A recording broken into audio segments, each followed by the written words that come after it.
I'm David Grelotti. I'm a psychiatrist and associate professor of psychiatry at the University of California, San Diego, where I also am the medical director for a Center for Medicinal Cannabis Research and also direct clinical services for patients with HIV and mental health and substance use problems.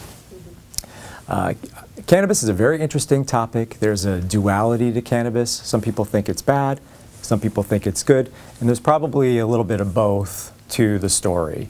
And I think that's especially true for the experience of patients with HIV. And I think there are three important things to consider when we think about cannabis use in folks living with HIV. The first is, how common is it?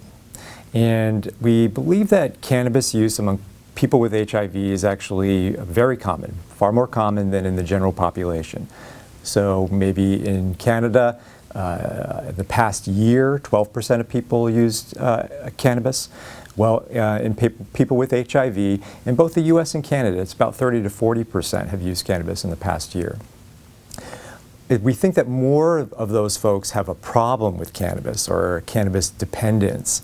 But it's complicated to understand that because many people with HIV, more so than the general population, are using cannabis for both medical reasons and for recreational reasons. And I think it's important to understand that that it may confuse some of our ways of measuring how problematic a person's use is. When we actually look at some of the things that are related to HIV, like one's ability to stay on the life-saving medications people take who have for HIV, medications called antiretrovirals, cannabis use actually doesn't seem to have an effect on people's ability to take their medications at all, at least in the context of people with HIV. There may be some groups who are more vulnerable, people who do have a lot of problematic use of cannabis, or just some groups who are vulnerable for other reasons and tend to use cannabis as well. So we have to pay particular attention to them. But in general, cannabis doesn't really seem to have an effect on people's ability to take medications or stay healthy when they have HIV. And in fact, because a lot of people are using cannabis for health reasons, there may be just a general benefit of cannabis that goes beyond just their HIV health.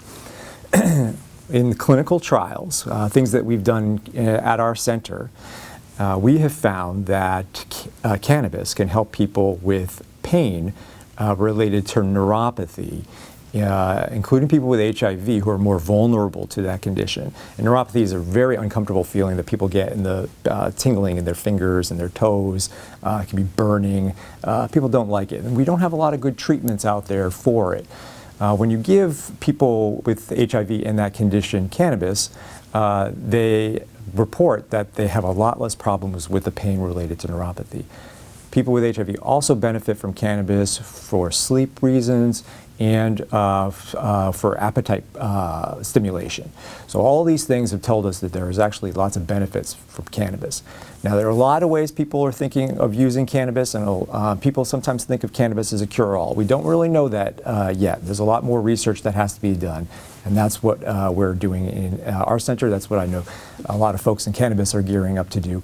And as the science progresses, we'll have more information about how good cannabis is, and also like what we need to look out for.